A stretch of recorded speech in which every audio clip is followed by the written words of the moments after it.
Hello, welcome to Thursday's social studies lesson. So, we begun looking at the Renaissance, and during the time of the Renaissance, what happened is it also launched something called the Age of Exploration. And with that being said, what happened is during the Renaissance, remember, it was a time of discovery and inventions and all of those different types of things. I'm not sure if you can hear the toddler up above me. Anyways, all that to say is during the Renaissance, what happened is because of the different inventions that were happening, it actually allowed for them to design ships that were capable of leaving the relatively safe area of the Mediterranean and start exploring on the ocean, trying to find new lands. And so that's where we see different people who were trying to, whether it's discover new trade routes or new countries. And so this lesson is going to be focused on some of the different explorers that there were. And we have ones like Christopher Columbus, Jacques Cartier, John Cabot, and so on. And so we're going to have it where we just get a chance to just briefly look at them. We're not going to go too in depth, but we get a chance to just get a brief overview of a few or several different explorers. So we're going to take a look here. The first thing that you're going to have is you're going to have these kind of like character trading cards in a sense. These are going to be one-page overviews of 10 different explorers. And so we have Christopher Columbus, obviously. We also have, let's see if I pronounce this correctly, Vasco da Gama. We have Ferdinand Magellan. We have Henry the Navigator. Now, he did have some explorations, but what happened was he had a very influential role in the Age of Exploration that had to do with financing a lot of expeditions so that they could learn more about the outside world. So even though he didn't do that much in regards to exploring himself, he was one of the main reasons, the main driving forces behind being able to start exploring new areas of the world. And he also had it where he created navigation schools. Like, obviously this was something that was really important to him. And so he wanted to make sure that they had a chance to be able to learn how to become expert navigators. So that was with Prince Henry. We have, Juan Ponce de Leon. What's kind of funny is he was looking for the magical fountain of youth. So it's intriguing to find out some of their motivation. Sometimes it was purely to discover new lands. Sometimes it was to discover specific types of trading routes. Or in this case, part of it had to do with a fountain of youth. We have Francisco Pizarro. We also have Henry Hudson. It's kind of funny because we have it where he had it, he was looking for passageway, and what he did find is he found Hudson River, Hudson Bay, Hudson Strait. You'll notice that they're all named after him. And he was trying to find passage, like a northwest passage to the Far East, so to Asia. Unfortunately, he did not find it. What's interesting is apparently his crew was getting a little annoyed with him and decided to declare it quits, and that him and his son had to fend for himself. So I'm assuming it did not end very well for him and his son, which is unfortunate, but he never did discover the Northwest Passage to Asia, but as we can see, he did discover some things. John Cabot, and he was actually the one who reached Canada. He is the one that explored Newfoundland, and he called it Newfound Land, which later was just Newfoundland. So he was the first one to arrive here as far as explorer. And then we also have Hernan Cortes, and so we see more about him there, and Jacques Cartier. And so with him, he also explored more of Canada. He had it where he, am I looking at the wrong? Oh no, here we go. Sorry, I was getting them mixed up. He had it where he did explore Newfoundland, which was already discovered by John Cabot, but he discovered Prince Edward Island. And then he ended up having it where he established a fort near Quebec. So He was also quite influential in just the discovery of new lands, including Canada, and also helping be able to establish a fort there, so that it was starting to settle the land. Now, with that being said, so these are the different discoverer character cards that you're going to be looking at, a description of the 10 different explorers.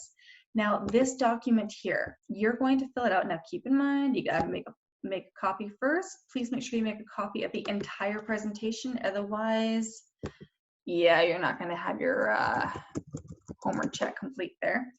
All right, don't forget to put your name there first. And then, also don't forget to make it a little bit bigger. I find it tends to be just not quite big enough. All right, so here's what you'll do, is you're going to refer to the character, well, the discoverer character cards, I guess you'd say.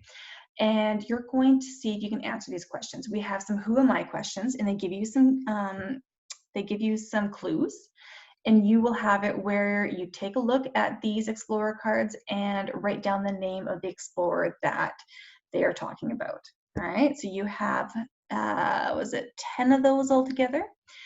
Next one here, what you'll do is you're going to find out where they are from. So they have the last name of each explorer, and you're going to read their description and find out which country they came from. Now, obviously, we have more than one, like let's say for Italy here, or Spain. So if that's the case, it's not a big deal. It's not a big deal which one you choose. So let's say one of the explorers is from Italy. Okay, so then you'll put A down for that explorer, and then that one's done. And then the next time you can do E, but it's okay if it ends up that, let's say, it could be, yeah, just keep in mind, as long as you have the right country selected, you're gonna be all right. Then we have who is my boss. So it says give 2 examples of explorers who did not sail from the country they were born in.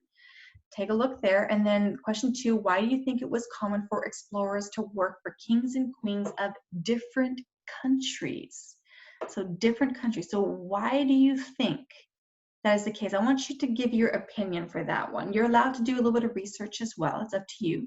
But I want your opinion on this one. So just think about it. Why do you think? Why do you think it was common for explorers to work for kings and queens of different countries? Some things to consider would be, as far as maybe why they would work for kings and queens of different countries, is that they were looking for work. They could have even been kicked out of their current country that they were living in at that time. It could also be simply the fact that perhaps where they were currently living, there was no need for another explorer. And so perhaps somewhere else might be able to offer what they're looking for, as far as the opportunity to be able to travel the world, to explore, discover new lands. And that does take a lot of money to be able to do that. And so that's why one such as Kings and Queens would be a great option to fund expeditions like that. All right, moving on, we have here, we just have a few statements. And so again, read these character cards and have it where you're going to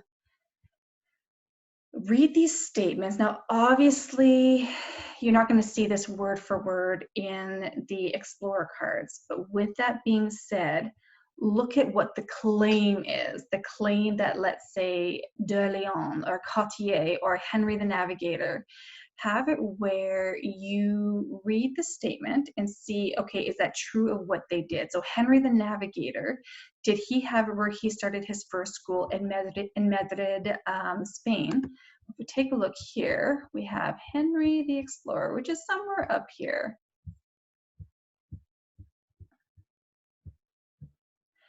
And down here, starting his first school of navigation, in Portugal. So if that's the case, then on this one here, what you would do is you would say false. All right, so you could just simply have it where, let's see here, you could probably just put a simple X there. Yeah, just put an X for which one is true or false. All right, then the final page you have here.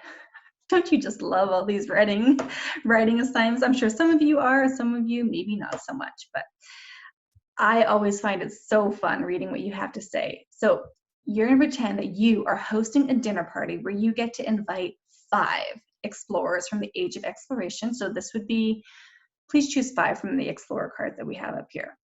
So what you're going to do is, once you figured out which men you want to invite, you're going to fill out the list here. So you're just going to have it where you tell me which 5 you're going to invite.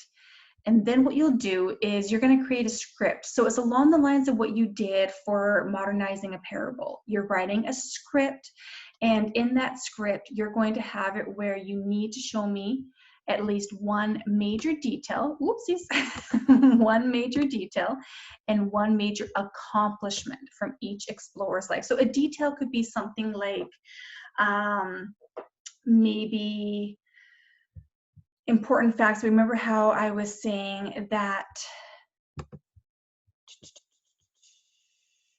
we know that for Prince Henry the Navigator, we know that he didn't participate in different explorations, but he personally financed many expeditions for Portugal. So to me, that would be a major detail about his life, is that he personally financed many expeditions to be able to learn more about the outside world.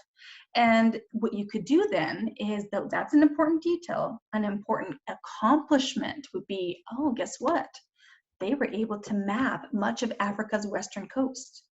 And so another important detail could be that he started School of Navigation, and then an important major accomplishment could be that he trained people to become expert navigators. So things like that. So you can have it where you tell me one important detail and one important accomplishment of that person's life.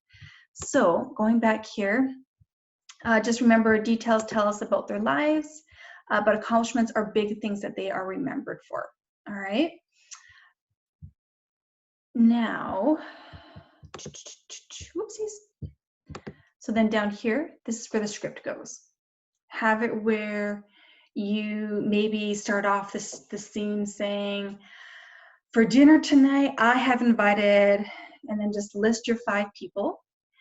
And when they came in, I had them seated and we got started on our conversation right away. And then you can have it where, you know, Prince Henry spoke up and was talking about how important it is for him to be able to explore the outside world, and how he's just financed another important expedition. And so that would be an important detail. And then what you could do is then mention, and he later mentioned that he has succeeded in mapping most of Africa's, what did it say here? Most of Africa's western coast. And so you could say, like, he's basically saying in the midst of conversation, this is what he's done, and these are his accomplishments in the midst of conversation. And then you could be like, and then so-and-so popped up, and he was saying how, well, that's cool. But so you could almost make it into like a bragging competition, or, you know, they're comparing each other's accomplishments, things like that. However you want to write that in your story. But the premise is that you're writing a script that shows 5 different explorers, one major detail for each of them, and one major accomplishment for each of them. All right. You can always ask me if you have any questions. I'm more than willing to help you. Hopefully that makes sense. And that'll be due for next Monday. All right. Take care. See you.